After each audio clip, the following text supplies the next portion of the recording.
Hi, welcome to the Mindset. This is episode 14. I'm Christopher Feltner, training architect with Ukeru Systems. And for the third time in recent times, I've got Kim Sanders with us, president of Ukeru Systems. And we're both actually gonna tag team talking to a special guest today from Rhode Island. We're talking to Christine Hathaway. So if you would, tell the watchers, the listeners, who you are and what you do. Okay. My name is Christine Hathaway. I'm a board certified licensed behavior analyst, and I'm Senior Director of Behavioral Health Services in the adult division at Perspectives Corporation here in Rhode Island. We're one of the largest human service organizations in the state. You know, I was thinking about Rhode Island in general, because I think it doesn't get enough credit for a lot of the cool things that are there. Like there's actually, I don't know how much you know about the musical history of, particularly around Providence, but there's a huge history around experimental music out of Providence, Rhode Island. I remember there's two really great record stores I always enjoy whenever I get to go there. Obviously, our pad manufacturer is based out of Rhode Island.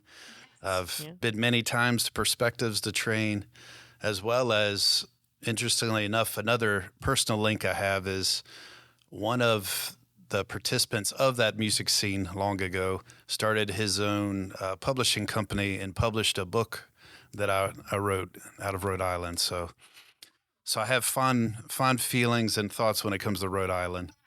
Plus, also, sorry, go ahead. Rhode Island people don't know a lot about us, but I think we have unique opportunity here because we're such a small state, but there's a lot of diversity even among that. So Absolutely. I actually find it cool that you can drive from corner to corner in about 40 minutes. just about. Yeah, I found that pretty fascinating. Pretty fascinating. Yeah, we've had some amazing trips up there. When I just had to laugh when Christopher talked about the music scene and the record stores because, Christopher and I have this sort of agreement that if we go somewhere and if there's a fabric store, because I do some upholstering work, he has to go in with me and just bear it. And when there's a record store, I go in and bear it. This is true. This is true. Yep. So we've done that a couple times in Rhode Island with That's right. the record stores, music stores. Comfort versus control. That's what you say. That's right. Right. So, Christine, if you would, tell us a little bit about the history and what exactly Perspectives is, the types of folks that get served there. So Perspectives was founded in 1977 by Dave Rappel. And at that time, Rhode Island was really at the height of deinstitutionalization. We had one state school for people with intellectual and developmental disabilities. And that was the big push to try to move people out. And when Dave founded the company, his real mission was to take those folks who were the most challenging and really show that they can live in and participate in community life and get them out there. So our history is kind of entrenched in working with adults who have significant serious aggressive behaviors. But that's not all we have here at Perspectives. That's how we started with adult residential and day programming. But we have a youth division, and our services run from early intervention with specialty in deaf and hard of hearing services through HBTS, home-based therapeutic services. We have personal assistant services, past services for our youth, transitional services.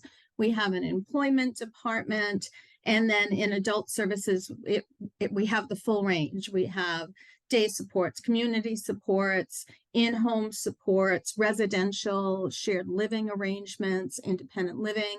So we really kind of do it all for our population.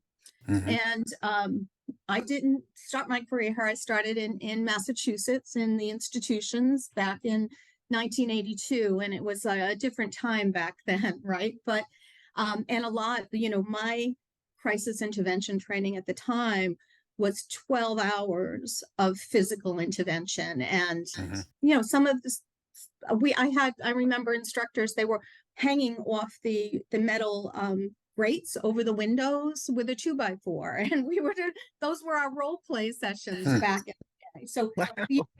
yeah, it was, that's how most people who are in the field now haven't lived through those days, but it was real and it existed. And the use of restraint really followed all those folks who moved out of the institution into the community. So it really Yeah. was kind of entrenched in our culture here. And, again, with this population, particularly the adults with developmental disabilities, hasn't been a whole lot of research in decades on how to work with them. And so, things kind of, while we work to try to reduce the use of restrictive procedures and physical into that, it really was ingrained and entrenched in the culture.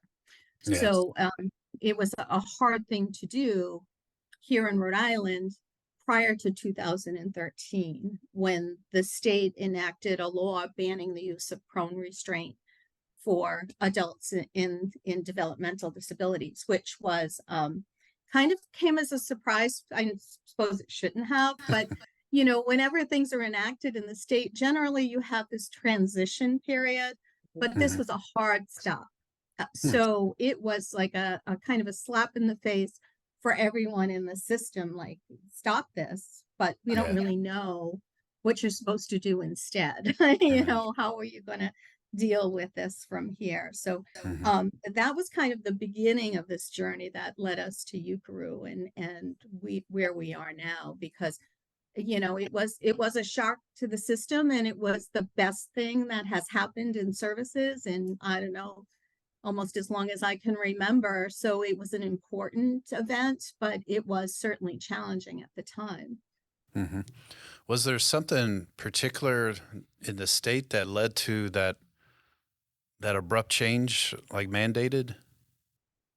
There was always a group of advocates who were working to eliminate the use of prone restraint. So that was in the background for a good decade prior to anything changing. But we did have a parent in the state who quite persistent, Will Bowden, wonderful man, and he has tirelessly really kind of worked in the background to move things forward. And he was really instrumental, I think, even in where we are now, because in 2013, when the law was enacted and we suddenly stopped, there was, all of a sudden we were calling 911 everywhere. Gotcha. And all these different police departments and EMT stations and local hospitals were really getting hit hard with folks with intellectual and developmental disabilities who had been kept out of those community mental health systems because of the use of restraint. So it was a real shock all the way around. And maybe this is one of the things about Rhode Island that makes us special, is that we're small enough that you can come together easily. So like once that happened and we really started struggling working with emergency responders, we came together as a group of providers with the state of Rhode Island and their Division of Developmental Disabilities, and just started meeting to talk about what is best practice with adults with challenging behaviors. What is it we're supposed to be doing? For years, we were using positive support strategies. Every behavior plan had positive support strategies, but somehow it really wasn't cutting, so we didn't have a good foundation. But that was that spark when we started meeting with clinicians from other providers and state representatives to have conversations. It was a long process. At first there was a lot of mistrust. Why are we having these meetings? What are they trying to find out? And we had a parent. Will was part of that movement too. He was our parent representative early on, and there was a lot of tension that I think almost took us about a year to get beyond and really try to figure out what we're doing. And during that time, we're working with our local police departments on a case-by-case basis to try to figure out the best crisis plans for our folks. But it was about a year in, I think, when we had heard about SAMHSA's virtual learning community on reducing trauma-informed approaches to reduce restraint and seclusion. Mhm. And that, again, was another kickoff for us. And we did it, I think we were the first participants from the IDD community. And we were the first group that was multiple agencies and state representatives working together on our plans. It was a year-long experience. It was really wonderful. And through that is how I heard about Ukeru, which is really like that. The trauma-informed care education was our foundation, but then Ukeru was the tool that we really needed to kind of take off. And even with that, like this whole thing has been a journey that has, so even once we connected with Ukeru, it was a struggle to really work that culture change here at Perspectives. Mm-hmm. Well, and that's a good segue into something I would ask you about. You started with us in 2017, right? So that kind of makes you like one of the veterans, one of the veterans with us. What were some of the challenges you ran into in trying to enact that shift in the culture? So initially here, and I just want to give credit to other providers, because when we became involved with you, we also had other provider agencies that were also engaging in this process, but I can only speak to what we specifically did here at Perspectives. So in 2017, we had upper management support to move forward and to go with this. And there were pockets of support. There was a lot of conversation about it. And, you would get people's face value, people's fears and concerns about what might happen. But we found after that first training for trainers that all of a sudden everything stalled and we couldn't get training scheduled, and we weren't making the progress that we had hoped to see. And it was really kind of an awakening that we didn't have the base of support that we really needed to move forward. And part of that also was, I think, our realization that as much as our motivation for doing this was for the best interests of the people that we work for, it's about staff too. And it's about their safety and changing their mindsets about what it is their job is and what they're supposed to do. For decades, we're teaching them to move in a crisis. Put your hands on somebody who's angry, it's your job to stop that. And here we are all of a sudden changing that mindset.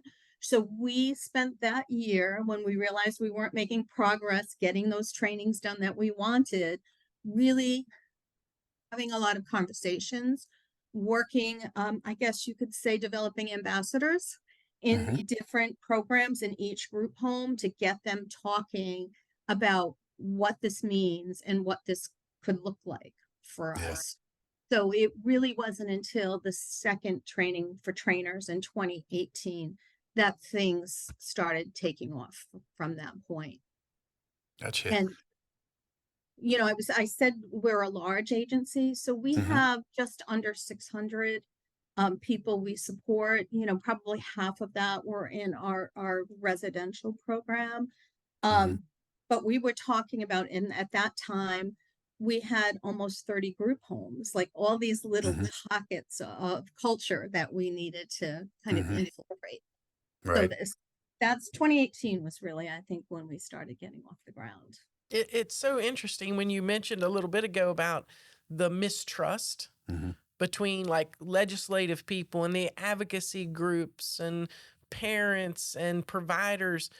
And then as I listen to you talk, and what we found even at Grafton when we did this, that same type of mistrust or hesitancy to change, it's just it's on a different level, right? Because then it also becomes what our staff feel. like things as administrators, what we feel towards legislators and advocacy groups, then it's a mirror Hmm. of then what our staff feel about us. And it takes time to get through that, and for people to really start seeing that at the end of the day, everybody probably has the best intentions, and wants good things for the people that we serve and for employees. Even when it starts at the legislature or advocacy groups, who sometimes that relationship's really hard. Yeah. Yeah. And particularly, I think one of the critical features for organizational change is, and I think the first realization for me came around positive behavioral supports, because I've been doing this work since 1982. We always had positive behavioral supports as part of our behavior plan. But what everybody had memorized was everything they do once they got slapped, so that, Right. so that was always a challenge, but they were there. But perhaps our management strategies weren't implementing those positive behavioral support strategies with the staff. Hmm. And that's a trickle down. So we really had to recognize that. And while it helped for us to understand that we needed to use positive behavioral supports with our staff, and given everybody has a different style and it takes time for everybody to Right. learn and change, it was the trauma informed care approach and that really gave us that foundation on which to work with, because it helped, I think, our managers develop empathy for the people that they're supporting, their staff, and help work with them. And it has, it's grown so that now I think we have a pretty strong program for employee wellness. And that's Hmm. not just physical wellness, but mental wellness at all. And it's always a balance, right? We have a behavioral health department, but it's not for our staff, Hmm. but we can use our skills and our strategies to help support the whole agency around Absolutely. understanding trauma and understanding that we each have our own and our own responses Hmm. to it. And we can choose how we want to respond to someone who may be challenged. So yeah, it's been quite a journey. And even now, for the longest time, people would say we used Ukeru when they were talking about pulling out the pads and using the pads for self-protection. Right. But now they're saying it because they use de-escalation strategies, Hmm. but this has been a slow evolution over time. So now when they're talking about using those strategies, they're talking about backing away and giving space and moving, changing the environment and doing all those good things. So it's been I think it's been one for me personally, like the Hmm. highlight of my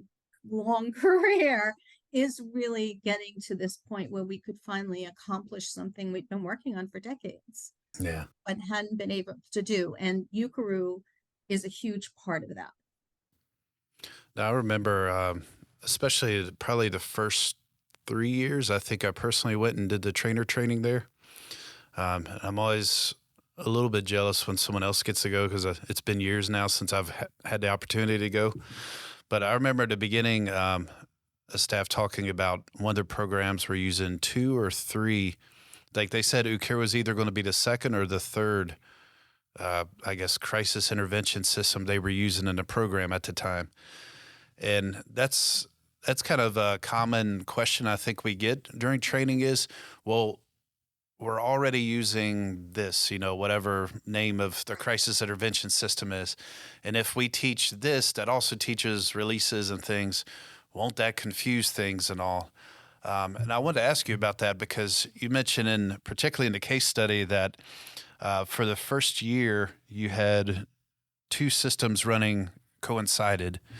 So Two within the adult services division. But yeah, if you count what the youth and family services division was using, we were 3 or 4 for a period of right, time. right. Yeah. So how did you and your team, your staff navigate multiple approaches to maybe the same types of aggression? So we had thought about how we were going to roll this in to, I know Hmm. that some people have chosen to do hard stops, but um, at the time in particular, we had a lot of serious aggressions and a Hmm. lot of serious workman's comp. And so to take the tools away people had been trained with forever just seemed like perhaps we wouldn't be as successful. So Right. we rolled in Ukeru, and as I said, like we did a lot of work with our managers and key staff and different programs to get those ambassadors on board to help support this, because Ukeru was designated as the first line. This is what you're going to do. Everything else is a last resort. Hmm. And every time somebody used one of those other procedures, we would debrief. What could you have? Because people, particularly initially, would say things like, "We tried Ukeru, but it didn't work." So that Hmm. was a matter of getting in there and really kind of processing with those people what had happened and what maybe they could do differently. And we even started using our trainers to go into different programs Hmm. and role play with the staff so that they can practice what they might have learned in that large room where the training happens in the actual space where the behaviors more typically occur. Right. So putting the effort in there was huge. Every incident was debriefed, and the question is, why weren't you able to use Hmm. Ukeru strategies, and what do you need to be able to do it next time? Some of our houses, I used to make a joke about one in particular. If there was a zombie apocalypse, that's where I'm going to go, because there were pads everywhere, of course, piled in different parts of the house where they weren't convenient. All those little aspects to implementing Ukeru, someone Hmm. needs to pay attention, and somebody needs to pass on the message that, the pads need to be spread out. The pads are not just for staff. Anybody can handle those pads. All those little aspects have to be paid attention to Hmm. switch over. So as soon as we started getting some momentum, then we stopped training in adult services, the other crisis intervention program. Gotcha. And we haven't used that in adult services. I don't even know if it's been 4 years, maybe, since we stopped doing that. So there was like fairly, when they implemented the legislation, it really was only about prone restraint. But we Hmm. took the opportunity to kind of throw a couple other things in there, like mechanical restraint and two-person carries and seated wraps, the really intense and invasive physical interventions. We kind of threw it all in there as if we were getting rid of all of those things. Hmm. And just looking from like 2012, when we started, we were looking at almost 600 of those procedures a year. Like a lot of energy goes Yeah. into processing those, following up on those, taking that and really shifting it Right. to, moving towards a more proactive strategy was, it was well worth that time. But you really needed somebody here, to kind of stay on top of it and to Hmm. read every incident report that had to do with any use Hmm. of physical intervention and move it forward. And we got it down, after maybe a year and a half, where we might have had a list of over 50 people, almost 60 people who had physical interventions. We were down to like a handful of people who Nice. had problematic behaviors that we kind of struggled with. So again, their focus needed to be on looking at those individual cases one by one and trying to figure out what we can do, maybe looking at our functional assessments, if we need to update them or change the programming, and really look at changing it up to help bring those numbers down. So that the data, I think, is important too, because Absolutely. when you show people the data, they're like, oh my God, so it certainly causes them to buy in when they Hmm. see it, you know. Well, and sometimes it helps with the gossip on the floor too, because you might have some people that make everything out like, oh, everything's on fire. Then when you look at the data, it's like, Actually, that's not necessarily true. Or the ones that don't want to change their approaches might purposefully say, oh, this stuff doesn't work. And, we're dealing with this. And when you look at the data, it's showing otherwise, right? Right. So, So, so Christine, I'm sorry, go ahead. I was just going to say, like, even when you're talking to people, I remember working with a group of house staff, and one gentleman was saying, now that we can't use these interventions, these physical interventions, anybody, they can just hit us, they can just attack us. mhm, And just to be able to challenge that, like I asked him, does that happen to you? And he was like, oh no, well, it doesn't happen to me because, and so the point there is, so we need to teach other people to respond in the ways that you do, so they right. don't find themselves in those situations. But a lot of it is worry and concern about things that really we don't know will happen and probably won't happen. And when you stop invading people's space when Hmm. they're angry, upset, confused, overwhelmed, life changes a lot. And staff started to appreciate that they weren't coming in every shift wondering, if they were going to get their hair pulled or they were going to get hit, like that really changed their focus and their attitude towards work as well. Yeah. Christine, did you ever have to face or experience people really feeling when you went away from using restraint that they lost um Control. a consequence? Right. I mean, because even at Grafton or even other places we've trained, we've heard people say, like, well, it's like we're just letting them do this and there's no accountability or consequence for their. Did you have that as well? And All the time. It's all the time. And sometimes I'd like to quote Dr. Phil, because he used to say, do you want to be right or do you want to be effective? And so, yeah, maybe they shouldn't be doing whatever it is that they're doing, Hmm. but it's how you can tell them that. You can tell them, stop, you're being inappropriate. But does that work for you? Like, does that really work for you? So it's a lot of soft skills in terms of getting in there and helping people kind of see things for what they are.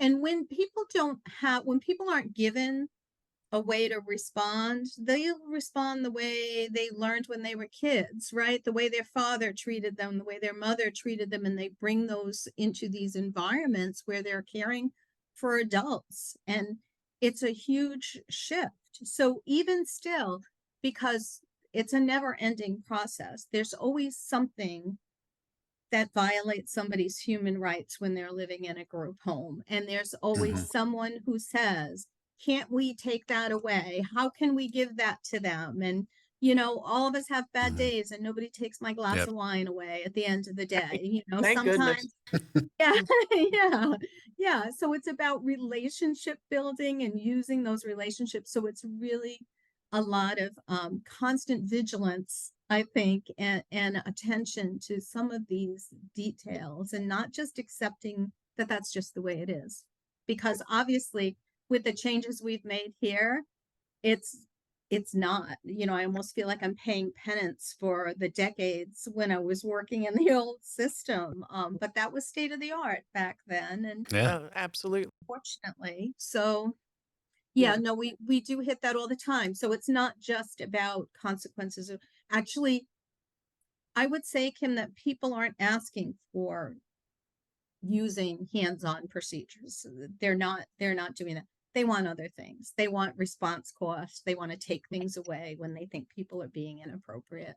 But Sure. it is that constant, you have to stay on top of it. So something I've heard you talk about throughout the conversation so far is debriefing. And a lot of people don't do it, to be honest. A lot of places we train, they're like, oh, we don't have time for that. Or yeah, we just have this 1-page questionnaire and they call that a debriefing. How impactful in your experience has having learning debriefings with staff been to this whole journey of yours? It's been key. I don't think we would have gotten where we are without that, to take that time. And I think there's a number of reasons for that. I think that people who've been through situations where they've been attacked, they appreciate that someone's actually starts out by being concerned for them and Yeah. how they're feeling after that. So that certainly does a lot for modeling trauma informed approaches, just with our staff. But then being able to take that and kind of process what we can do better. I think here we've always kind of had the mindset that we're pretty damn good at what we do, but we're not perfect. And when there are Right. always things that we can Absolutely. do better. And so we try to do that with our debriefings too. Like we had there was a time, I think, where we really struggled with staff being able to feel comfortable making decisions on their own Hmm. about how to handle crisis situations because they had been punished in the past for perhaps making what their supervisor might have thought was a bad decision. So really kind of, giving people that message that, it's okay. What you did was okay. Let's figure out how we don't put you in that situation again, or we can turn things around so the outcome is a little different. So, our targets are always changing, I think, in terms of what we're trying to address.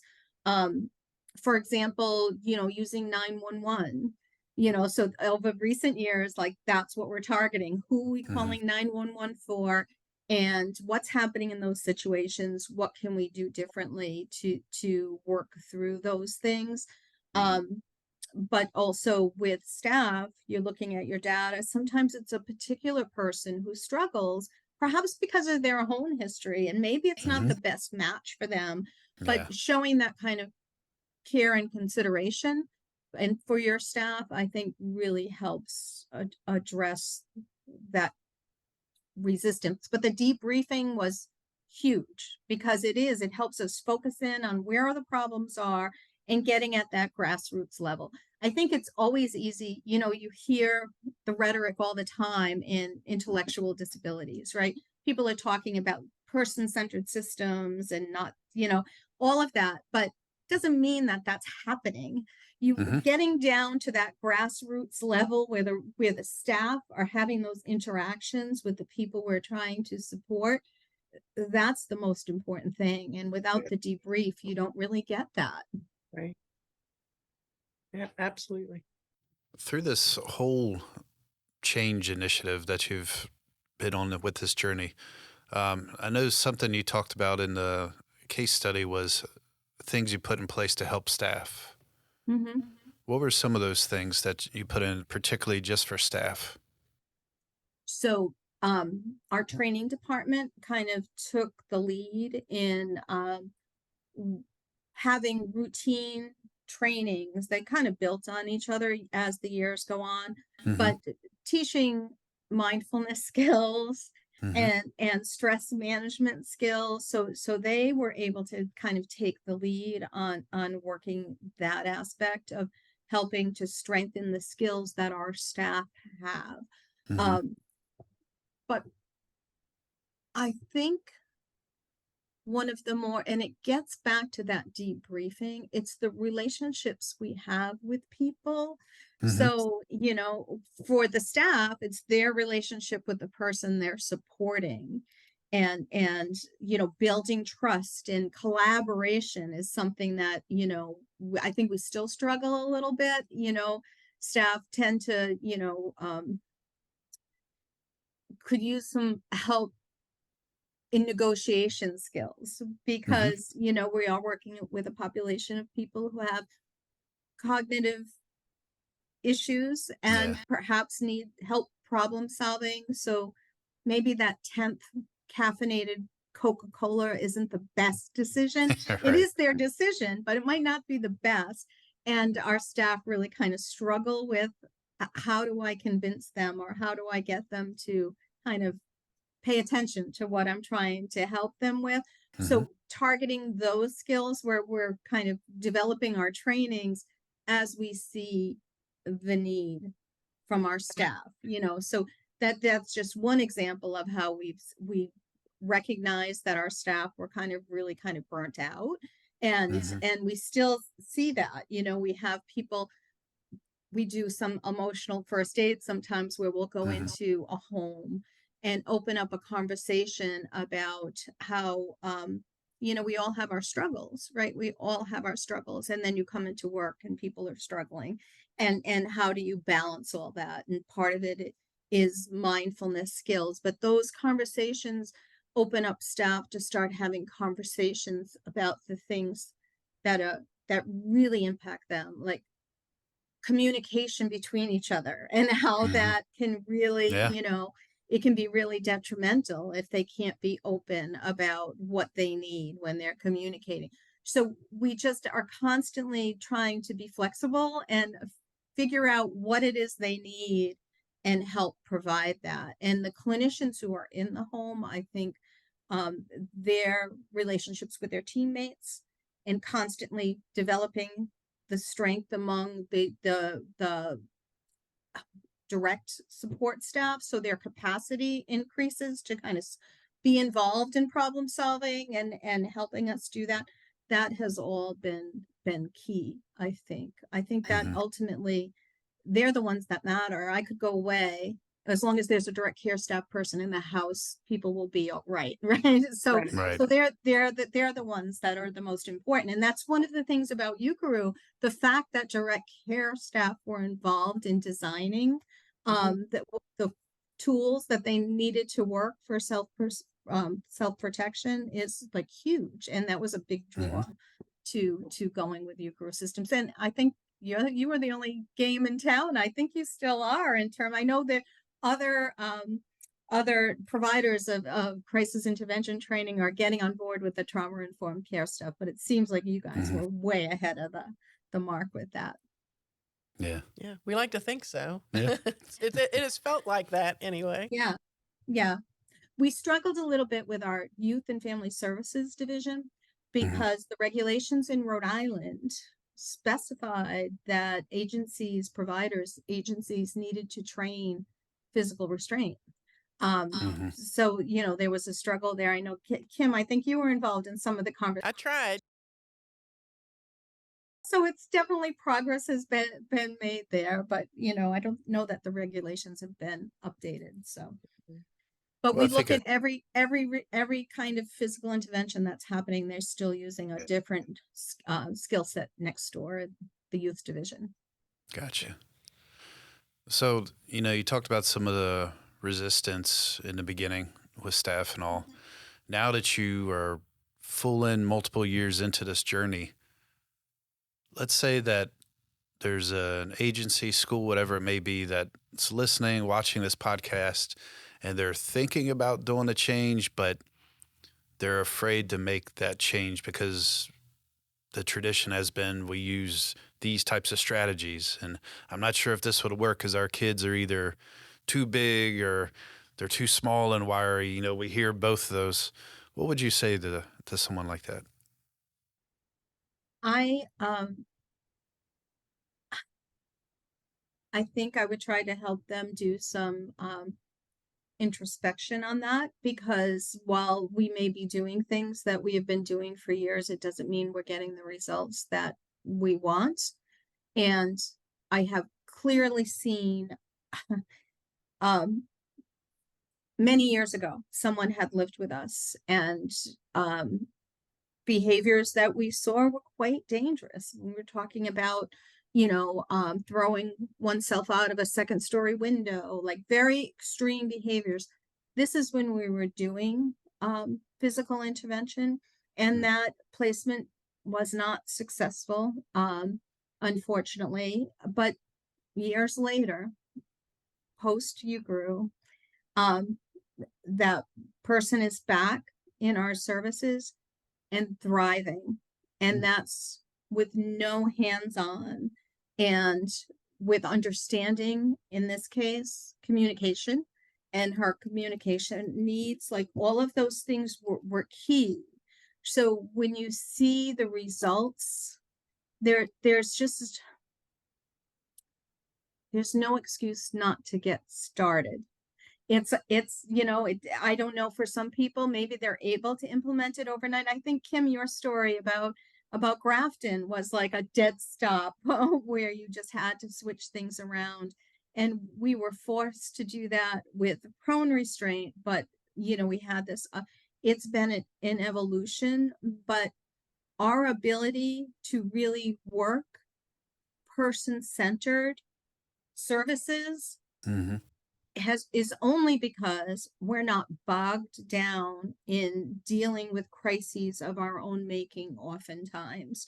Like that is, it's a shift in your energy, and it's allowed for, I think one of the things that I'm kind of excited about is we're actually to a point where we can start thinking about, helping people with love relationships and speed dating and Yeah. getting out there with, our department, our energies were so focused on cleaning up the mess every time there was a major incident that it just doesn't make sense to continue in. And Yeah. sometimes it's hard to acknowledge that maybe what you're doing, that you've always been doing, that you think is right, maybe there's another option, and maybe it's working against you.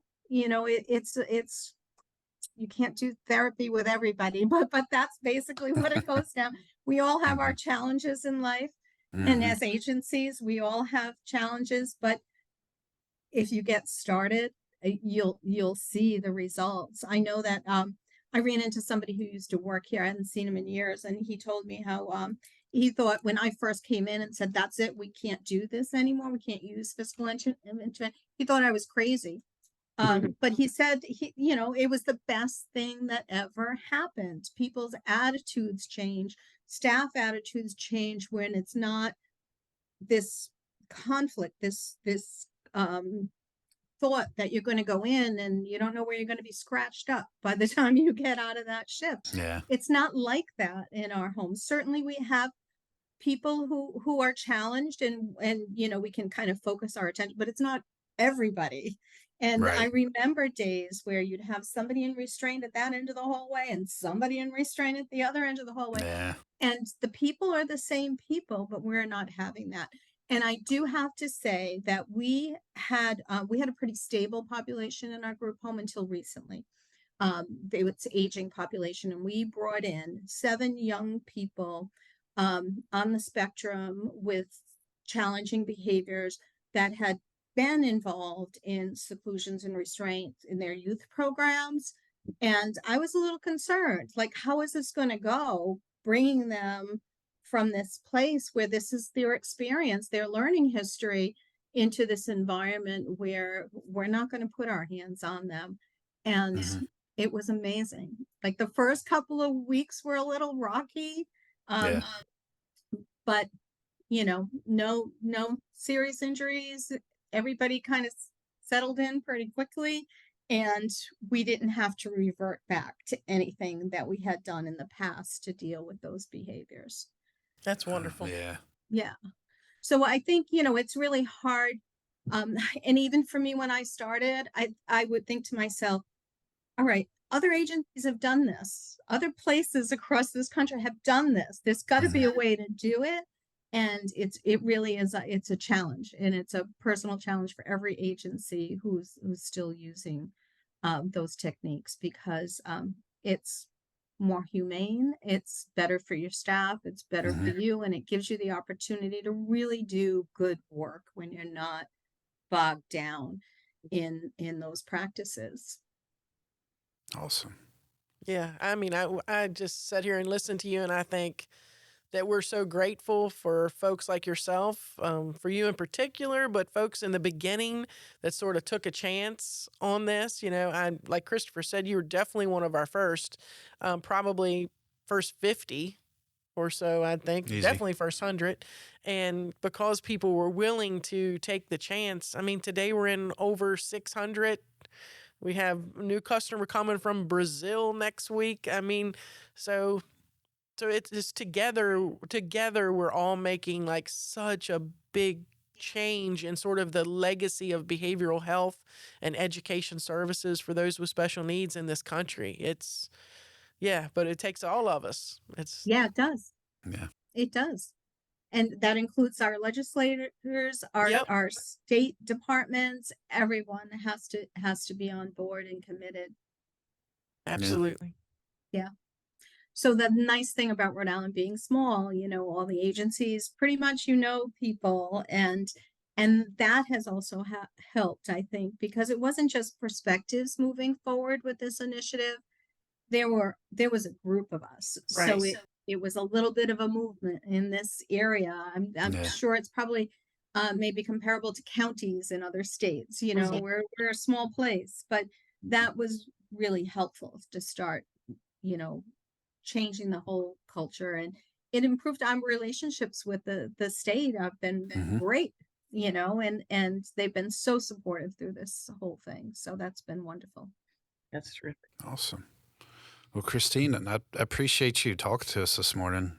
I know we tried to do this before, and fortunately, you got sick. So I'm glad to see you're doing better. Yep, much better. Good. So yeah, thank you for talking to us, and thank you all for joining us here on episode 14 of The Mindset.